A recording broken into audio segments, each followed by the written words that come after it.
Bismillahirrahmanirrahim. Assalamualaikum warahmatullahi wabarakatuh. Okey murid-murid, bertemu lagi kita pada hari ini subjek pendidikan sahsia bersama dengan Cikgu Yat. Okey, pada hari ini tajuk kita adalah masih lagi di dalam standard kandungan kemahiran meningkatkan perkembangan sosial emosi yang sihat dan tajuknya adalah 2.1.2 memahami gangguan perasaan dan emosi dalam pelbagai situasi. Okey, baiklah. Kita terus kepada set induksi. Kalau kita dapat lihat sama-sama dekat situ, ada pelbagai gambar reaksi, pelbagai gambar emosi. Okey, ada yang gembira, ada yang gambar yang marah, ada yang tengah ketawa sampai keluar air mata, seronok sangat tu. Ada yang gambar muka terkejut, yang muka marah, kan? Pelbagai jenis emosi dan juga perasaan. Okey, emosi kita, perasaan kita dapat digambarkan dengan wajah kita. Kalau kita gembira, kita akan tersenyum. Kan cikgu dah ajar sebelum ni, yang masa sebelum cuti hari tu kan.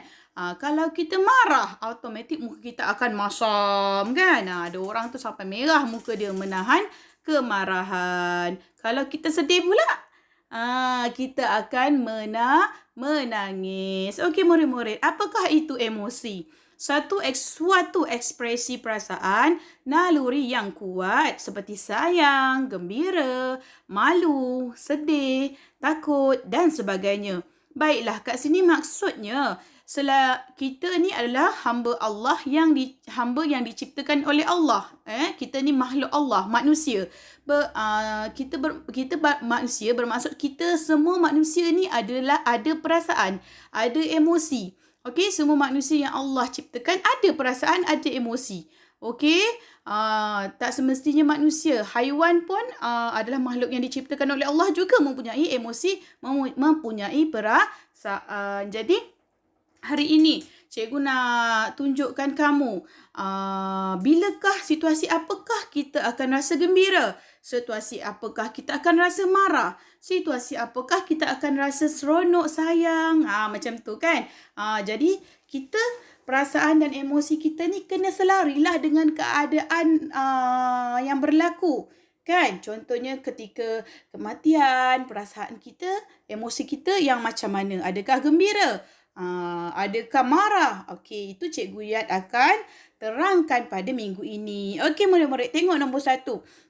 Gambar dia tersenyum. Bila tersenyum, automatically-nya adalah dia mempunyai perasaan gembira. Okey, kita dapat lihat perasaan gembira ini ada 5 gambar yang kamu boleh tengok sama-sama dengan cikgu. Di sebelah atas tu, gembira bersama dengan keluarga. Kan semua orang kat dunia ni dia ada keluarga, dia ada ibu ayah, dia ada adik-beradik, dia ada saudara mara dia kan. Jadi kita semua ada keluarga. Jadi kita gembira tak dengan keluarga kita? Gembira tak kita dapat duduk dengan keluarga kita kan? Bila kita contoh kalau orang yang duduk, kalau peringkat kamu ni semua duduk dengan mak ayah lagi kan. Jadi kita rasa gembira sebab kita ada keluarga kita. Okey, seterusnya gambar atas sebelah yang ada bermain tu. Kalau kamu dapat lihat, kan ada kawan dia sekumpulan kanak-kanak atau sekumpulan remaja sebenarnya kot, sedang bermain bola. Kalau kamu tengok tu ada yang duduk atas kerusi roda kan. Dia bermain bola walaupun dia ada kekurangan, walaupun dia kaki tak boleh nak jalan, tak boleh bergerak, tapi dia masih ada perasaan. Okey, bermain. Bila bermain dia gembira kan. Semua orang pun seronok main, terutama kalau waktu sebelum COVID 1M 1S. Seronok cikgu nak sebab apa 1M 1S tu kita pergi main bola. Ada yang pergi main futsal, ada yang pergi main bola jaring, ada yang main petang. Jadi kamu cukup seronok sebab waktu kita boleh main dengan kawan-kawan kan. Seronok. Cikgu pun seronok tengok kamu seronok. Seterusnya, bawah gambar bermain tu, murid itu dekat sekolah dia kan. Gembira tak pergi sekolah? Sebagai murid yang baik, murid yang positif, mestilah pergi sekolah tu satu perkara yang mengembirakan.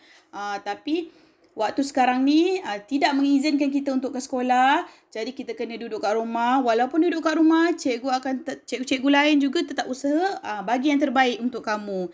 Bila nanti dah buka sekolah, kamu semua kena gembira. Sebab apa? Dah lama tak jumpa cikgu Yat. Dah lama tak jumpa kawan-kawan. Nak belajar kat sekolah lagi seronok. Dapat jumpa cikgu depan-depan. Cikgu terangkan lebih senang, lebih faham kan? Cikgu pun suka sangat pergi sekolah berbandingkan dekat rumah ni. Okey, kita teruskan. Tu nampak gambar tu macam dia sedang menyambut hari raya lah kot tu. Kan gembira kan? Kita baru-baru ni kita menyambut hari raya walaupun sambutan tidak seperti tahun-tahun yang sebelum ini, tapi kita tetap kena bergembira. Okey, seterusnya. Itu ibu dan anak dia. Mungkin ibu dia bawa dia pergi jalan-jalan. Seronok lah. Anak cikgu pun kalau cikgu kata, okey jom kita pergi jalan. Seronok sangat. Tapi sekarang ni tak adalah jalan-jalan kan. Covid-Covid duduk rumah saja. Okey, kedua. Sayang. Perasaan sayang ni bila? Okey. Dengan kita punya pencipta. Kita punya yang menciptakan kita iaitu Allah kan. Kita kenalah sayang dengan agama kita.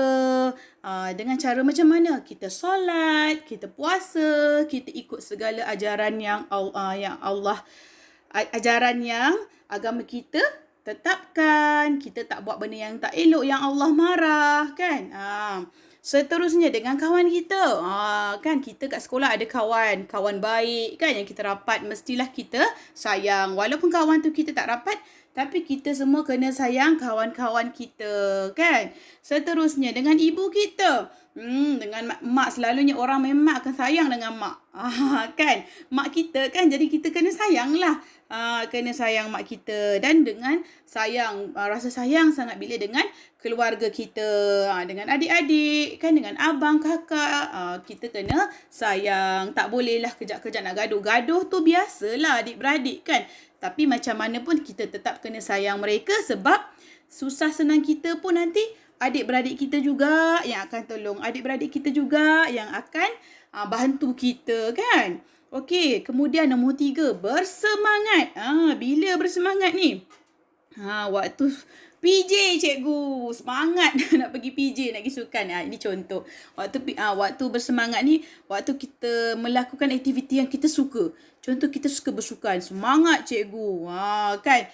Lepas tu bermain dengan kawan-kawan. Semangat. Baguslah semangat macam tu.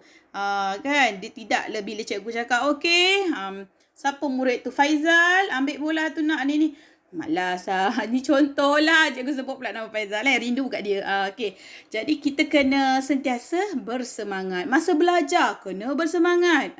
Sebab apa? Nak dapat ilmu ni. Cikgu yang nak terangkan apa ni? Semangat ni. Kita kena sentiasa bersemangat. 4. Berani. Berani. Tengok gambar yang atas, ada 2 orang pelajar yang sedang tu. Mungkin gambar tu dia sedang melakukan persembahan. Okey. Ataupun cikgu panggil seorang nama. Okey. Amir, tolong terangkan cikgu. Apa yang cikgu ajar tadi. Amir pun semangat bangun. Dia faham, diterangkan apa cikgu ajarkan.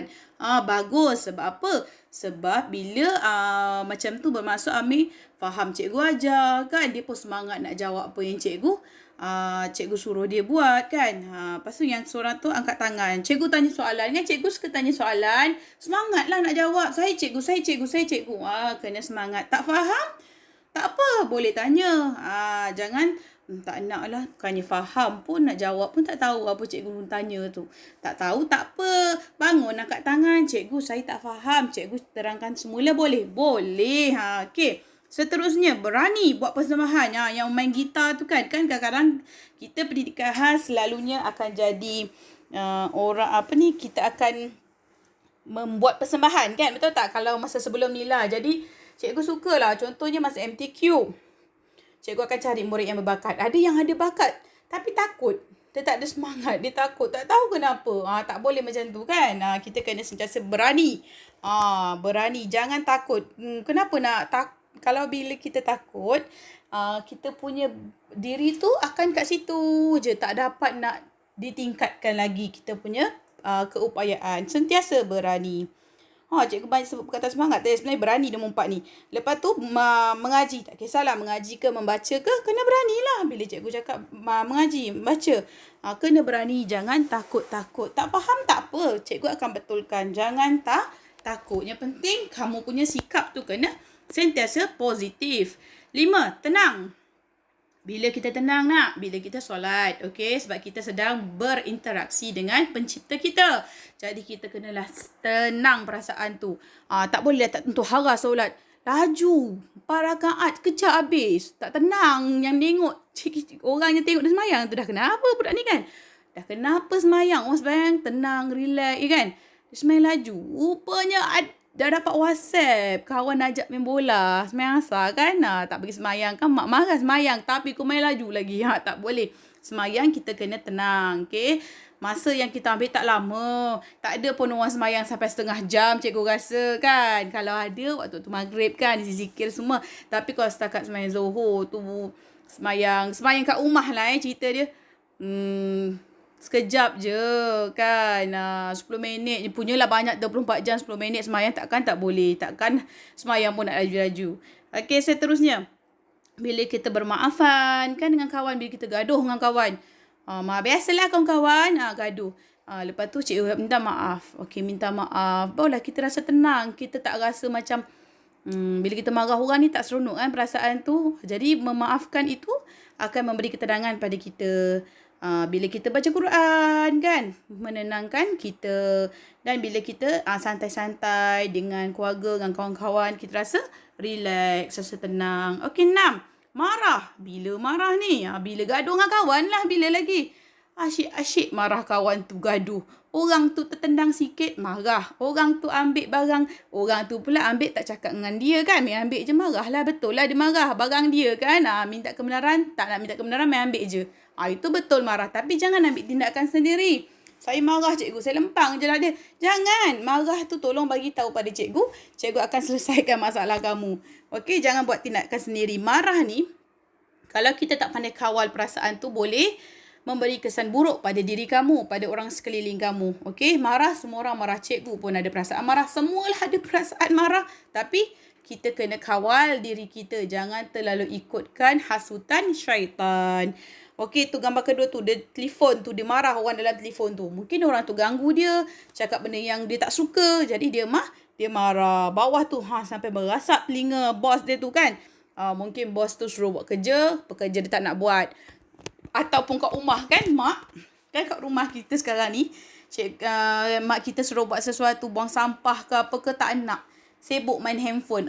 Marahlah mak. Bukan mak, cikgu pun mak juga kat rumah ni. Nak cikgu kalau duduk leka tengok TV je. Automatik lah jadi. Kita akan marah sebab tak ikut peraturan, tak ikut arahan. Seterusnya, barang tu. Tengok tu, belon dia pecah. Mungkin ada kawan dia. Saja nak usik-usik dia, pergi pecahkan melon dia. Macam kamulah, kawan-kawan pinjam barang kamu, rosak, marah. Okay, itu biasa. Kalau cikgu pun, cikgu pun akan marah kan. Tapi kita sendiri kena kawal. Macam mana nak kawal perasaan ni nanti, cikgu akan ajar the next PDPR. Okey, 7, sedih. Bila sedih? Bila kita kena bully dengan kawan. Tengok kawan tu tarik rambut kawan perempuan tu. Kalau kat sekolah mungkin kalau yang kita yang Islam tarik tudung orang tu sampai tercabut nampak rambut, malu. Orang tu sedih dia kan. Kan? Tak boleh lah. Mungkin benda ni ialah tu yang selalu bergaduh kat sekolah tu kan. Okey, lepas tu sedih. Bila mungkin kawan tak nak kawan dengan kita kan. Kawan pulaukan kita. Tak nak cakap dengan kita. Kita rasa sedih. Kemudian tu bawah tu kematian. Orang yang kita sayang. Okay. Contoh kita kematian keluarga kita. Kita akan rasa perasaan kita akan sedih. Sebab kita sayang kan orang tu. Dan dia pergi meninggalkan kita buat selamanya. Itu sangat sedih. Sangat-sangat sedih. Okay, seterusnya. Tu dia peluk teddy bear. Mungkin dia rindu pada kawan dia. Dah lama dia tak pergi sekolah. Dia rindu pada kawan dia. Dan dia perasaan dia sedih. Okey. Itu saja 7 jenis emosi dan perasaan yang cikgu terangkan. Okey, penutup dia. Setiap manusia diciptakan mempunyai perasaan dan emosi. Okey, semua manusia ada perasaan, ada emosi. Oleh itu, kita mestilah mengenali emosi yang tepat mengikut situasi. Macam cikgu cakap, kita kena sesuaikan emosi kita mengikut situasi. Biasanya emosi kita akan seiring dengan situasi. Okey? Cuma kita sendirilah kena pandai kontrol emosi kita. Okey murid-murid. Tugasan kamu cikgu dah sediakan dalam modul yang cikgu berikan sebelum kita tutup sekolah, sebelum PKP. Sebelum awal yang hari tu kan. Ada. Cikgu nak kamu jawab muka surat 2. Muka surat 2 saja. Sebelum ni cikgu dah suruh muka surat 1. Untuk murid yang belum jawab muka surat 1, boleh jawab muka surat 1. Kemudian jawab muka surat 2. Okey, cukup. Muka surat yang seterusnya nanti kita akan buat masa PDPR yang akan datang. Jangan jawab semua dulu. Jawab ikut yang apa cikgu suruh. Cikgu arahkan. Okey, boleh faham? Okey, jika ada apa-apa soalan nanti macam biasa, kamu boleh WhatsApp cikgu. Okey, cukup untuk sekadar hari ini. Okey, murid-murid, sekian. Terima kasih. Assalamualaikum.